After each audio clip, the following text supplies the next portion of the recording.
अवधूत चिंतन श्री गुरुदेव दत्त श्री स्वामी समर्थ.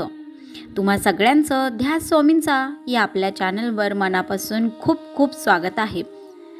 आणि स्वामींच्या आशीर्वादाने तुमचा आणि तुमच्या कुटुंबाचा दिवस चांगला जाओ, तुमच्या सर्व इच्छा आकांक्षा पूर्ण हो, हीच मी स्वामींच्या चरणी प्रार्थना करते आणि व्हिडिओला सुरुवात करते. आयुष्यात कितीही मोठं संकट आले तरी भिवू नकोस, मी तुझ्या पाठीशी आहे, हा स्वामींचा शब्द भक्तांना धीर देतो. परंतु स्वामींची असीम कृपा आपल्यावर झाली आहे किंवा स्वामी आपल्याला मदत करत आहे, हे कसे ओळखायचे? यासाठी आजच्या व्हिडिओमध्ये आपण स्वामींच्या कृपेची अशी 8 महत्त्वाची चिन्हे जाणून घेणार आहोत, जी तुमच्या किंवा तुमच्या कुटुंबाच्या बाबतीत घडत असतील तर समजा स्वामींचा वरदहस्त तुमच्यावर आहे. व्हिडिओ सुरू करण्यापूर्वी तुम्ही जर चॅनलला नवीन असाल तर चॅनलला सबस्क्राईब करायला अजिबात विसरू नका आणि व्हिडिओ एंडपर्यंत नक्की बघा. चला तर मग व्हिडिओला लगेच सुरुवात करूया. आम्ही आपल्या भक्तांना सदैव मदत करत असतात.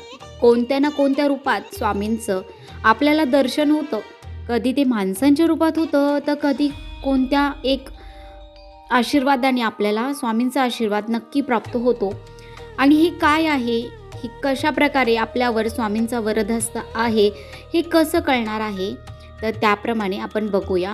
पहिलं आहे अचानक मिळणारी प्रचंड मनशांती.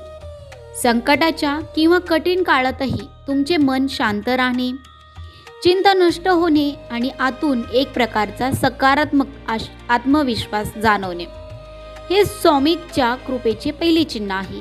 म्हणजे काय होतंय ना, आपल्याला इतकं मन बेचैन असतं सतत, पण ह्या काळात आपल्याला स्वामींचा वरदहस्त मिळतो, त्या काळात आपलं मन एकदम शांत व्हायला सुरुवात होतं. आपल्याला कोणताही असं राग राहत नाही, टेन्शन राहत नाही, आपण टेन्शन फ्री राहतो. दुसरा आहे स्वप्नात स्वामींचे किंवा स्वामींच्या प्रतीकाचे दर्शन होणे. अक्कलकोटचे वटवृक्ष किंवा पादुका किंवा स्वामींच्या नावाचा जप ऐकू येणे, हे स्वामी तुमच्या जवळ असल्याचा प्रत्यक्ष संकेत असतो. आता एकदा मला असाच माझा अनुभव आहे की माझं काम अडलेलं होतं आणि मला स्वामींचं दर्शन घडलं आणि स्वामींनी मला जसं काय स्वामी अशी रांगोळी काढतायत आणि एक सुंदरशी मोराची रांगोळी काढतायत असं मला स्वप्नात जाणवलं आणि ते काम माझं खरंच लगोलग पूर्ण झालं.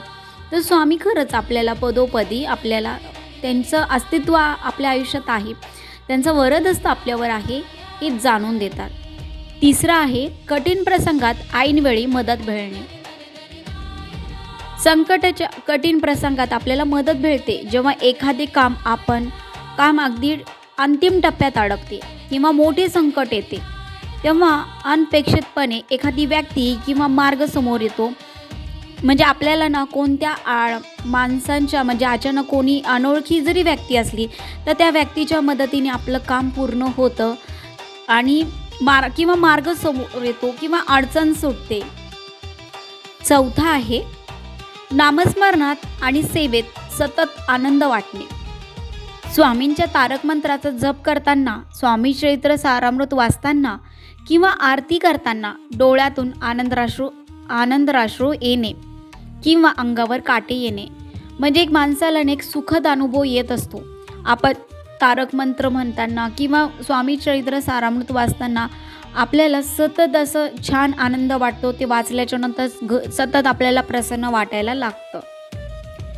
पाचवा आहे घरात प्रसन्न आणि सकारात्मक वातावरण निर्माण होणे. घरात विनाकारण वादळ, कलह शांत होणे. म्हणजे काय होतात ना, सतत आता नवरा बायकोची भांडणं होत असतात आणि आपल्याला कारणही कळत नाही, पण अचानक ते दोघांमध्ये भांडणं कमी होऊन किंवा मुलांमध्ये भांडणं कमी होऊन ते आपोआप शांत होऊन जातात आणि कलह शांत होऊन जातात आणि घरात अचानक धूप, कापूर किंवा सुवासिक फुलांचा मंद सुगंध जाणवतो. सहावं आहे इतरांबद्दल दया आणि क्षमाशीलता वाटणे. स्वामींच्या कृपेने माणसांच्या स्वभावात बदल होतो. राग, मत्सर कमी होऊन मनात सेवाभाव, नम्रता आणि इतरांना मदत करण्याची वृत्ती निर्माण होते. आता आपण खूप जण बघतो की काही लोक मदत नाही करत, पण अचानक त्यांच्यामध्ये तो बदल होतो आणि आपल्यामध्ये सुद्धा आपल्याला कधी कधी जाणवतं की आपण कोणाची मदत करत नव्हतो, ती व्यक्ती आता आपण बदललो आहोत, आपण एकमेकांची मदत करायला शिकलो. हा पण एक स्वामींचा आशीर्वादाचा एक चिन्ह आहे. 7वं आहे वाईट सवयीपासून आपोआप सुटका होणे. स्वामींची कृपा झाल्यावर मानवांचे विचार शुद्ध होतात. वाईट संगत, आळस किंवा व्यसनापासून मन दूर जाऊ शकते. आता समजा कोणी जर सिगरेट ओढत असेल किंवा नशा करत असेल किंवा आणखीन वाईट संगत असेल, म्हणजे एखादी व्यक्तीची जी चुकीची जी माणसं असतात, व्यक्ती असतात, त्यांच्यापासून आपोआप तुमची सुटका होऊन तुमची वाईट संगत तुम्ही सोडून देतात आणि चांगल्या व्यक्तींच्या संगतीमध्ये तुम्ही राहायला लागतात. तर हे सुद्धा एक तुमचं चिन्ह आहे जे स्वामींची कृपा तुमच्यावर झालेली आहे. 8वं आहे सत्पुरुषाचे किंवा महाराजांच्या भक्तांचे सहवास मिळणे. तुम्हाला अचानक स्वामी भक्तांची संगत मिळणे किंवा स्वामींच्या मठात अक्कलकोटला जाण्याचा योग अचानक जुळून येणे. आता आपण बघतो की आपण काय म्हणतो की नाही का, आपली वाईट संगत सुटलेली आहे आणि जे स्वामींच्या सेवेत आहे, जे स्वामींची कृपा सेवा वर्षानुवर्षे करत आहे, त्यांचं मार्गदर्शन आपल्याला भेटतं आहे, आपण त्यांच्या संगतीत राहतो आहे, हे पण एक स्वामींचा वरदहस्त आपल्यावर भेटलेला असतो. त्याच्यामुळे आपल्यांवर स्वामींची कृपा ही जाणवते. आपोआप आपण चांगल्या मार्गावर जातो आहे, तर हे सुद्धा आपल्याला स्वामीच आपल्या चांगल्या मार्गावर आणत असतात.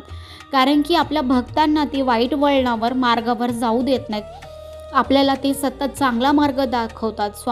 स्वामींच्या सहवासात खरंच तुम्ही कधीही पण बघा, कोणताच व्यक्ती हा वाईट संगतीत जात नाही, तो चांगल्या संगतीत जातो. त्याचे विचार शांत होतात, तो कोणाबद्दल वाईट विचार करत नाही, तो सदैव सगळ्यांबद्दल चांगलाच विचार करायला लागतो. आपोआप त्याचे विचार चांगले व्हायला लागतात, तो शांत व्हायला लागतो आणि इतरांनासुद्धा मार्गदर्शन करायला लागतो. स्वामींची कृपा ही केवळ भौतिक प्रगतीपुरती मर्यादित नसून ती आत्मिक शांतता देते. जर यातील काही चिन्हे तुम्हाला जाणवत असतील तर स्वामींचे आभार माना आणि तुमची सेवा भक्ती अशीच अखंड चालू ठेवा. तुम्हाला स्वामींच्या कृपेचा असा कोणता अनुभव आला आहे का? कमेंटमध्ये मला नक्की सांगा आणि कमेंटमध्ये श्री स्वामी समर्थ लिहायलासुद्धा लिहून नक्की सांगा. व्हिडिओ आवडला असेल तर चॅनलला लाईक आणि चॅनलला सबस्क्राईब करा. आणि श्री स्वामी समर्थ.